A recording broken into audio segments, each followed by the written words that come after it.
जनावराला बी कळतं हो कासरा का सुटतोय तो. ती नेमकी त्याच्या शिंगात गाठ त्याला माहिती कुठली सोडायची ती. तेव्हा का ती नेमकी तीच घेणार नेमकं सोडणार. आज नाही आली ते शिंगाला. मग त्या दिवशी झुंजा लागले होय.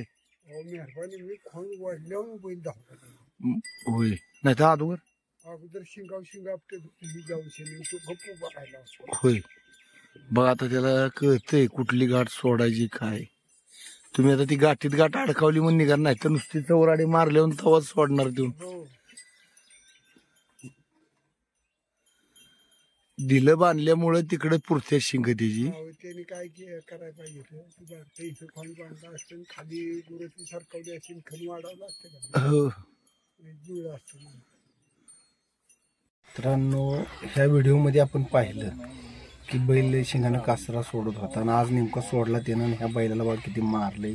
आज डॉक्टर साहेब आले तर बरंच बैलाला मारले. जवळजवळ त्याचा लचका काढलाय आणि इकडे वार केलाय बघा. हा पाठीमाग असा वार झालाय आणि थोडं शिंगाला बी शिंगाच्या खाली वार केल्यात. असं बैलावर बैल पडला आणि झुंजा लागले. ह्या बैलाला बांधल्यामुळे मारता आलं नाही त्या खोंडाला आणि त्या खोंडाने इतकं मारलंय की बैल पडला होता आडवा. थोडक्यात आज वाचलोय आपण. लय बैलाला मारलं नाही लय लागला. तर काळजी घेतली पाहिजे प्रत्येकानं. बांधताना व्यवस्थित बैल बांधली पाहिजेत. लक्ष दिलं पाहिजे. आवाज आल्यानंतर बैल आणि त्यांना ती झुंज सोडावली त्यामुळं नसतं बैलानं ह्या म्हाताऱ्या बैलाला फार डेराळा काढला मारला. हो हो प्रत्येकानं काळजी घेतली पाहिजे आपल्या जनावरांची. एवढंच सांगणं.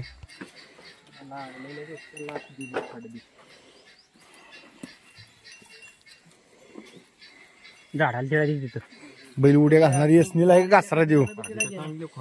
हो लय खोल लागले. टाक पडते डॉक्टर.